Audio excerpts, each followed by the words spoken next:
The UK Prime Minister Rishi Sunak launched his election campaign on Wednesday at an East London exhibition centre. Analysts expect the ruling Conservatives to lose to the Labour Party after 14 years in power.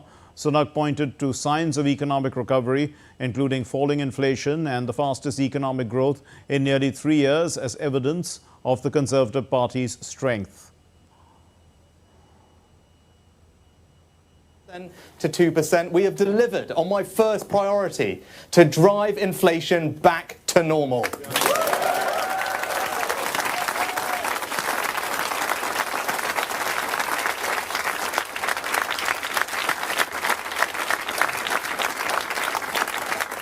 Now, we've shown the country that it is only this Conservative Party that can deliver the economic stability, the foundation of our national success. The economy is growing again, faster than Germany, France and the United States.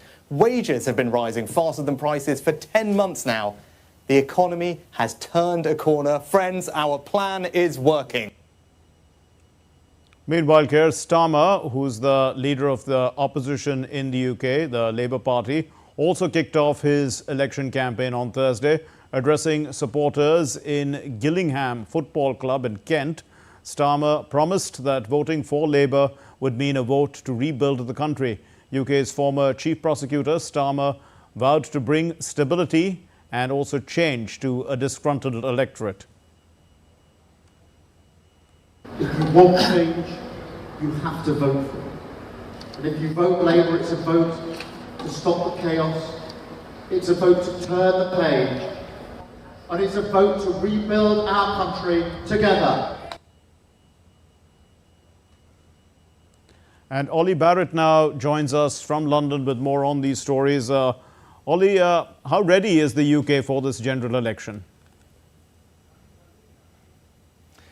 The UK, I think, is ready for the general election in a logistical sense. It's held local elections on a near national scale as recently as earlier this month and is fairly well practiced at this kind of general election. There have been some controversies recently about new rules about exactly what kind of identification you need to take to the polls for elections here in the UK. But other than that, 6 weeks from now, Britain will go to the polls on July the 4th, and no expectations of any major problems at this point. One of the areas that authorities will be looking at, of course, and that has applied to several recent elections, but officials have made it clear it will apply to this one as well, as any kind of foreign interference. They will be very much on alert for that, hostile states trying to disrupt proceedings in any way. But as I say, authorities very much aware of that as a possibility that they might have to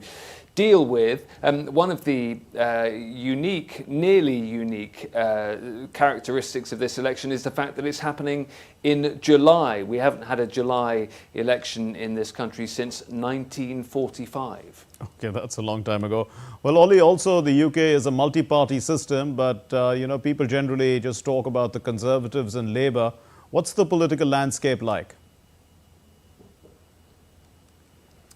That's right. Now, the traditionally third party, but at times not the third party in the UK, because it's lost some ground in recent years to, for example, the Scottish nationalists, the SNP, the Liberal Democrats.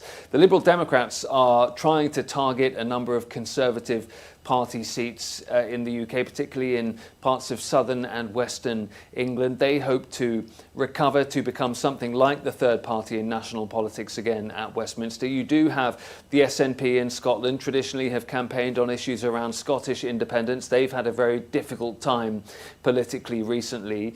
There are smaller parties as well, like Reform, right of centre Reform Party, which hopes that it can make inroads into traditionally conservative voters.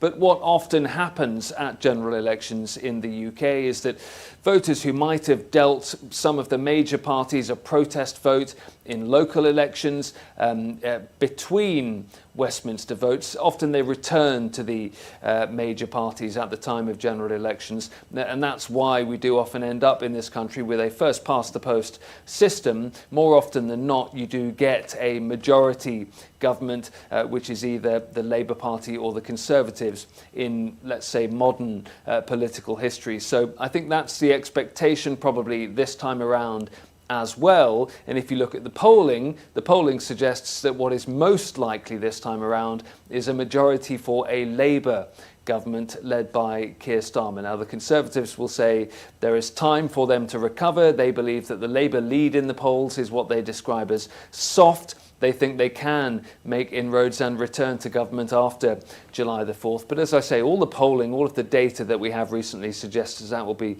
very difficult indeed. Ollie Barrett in London, thanks very much.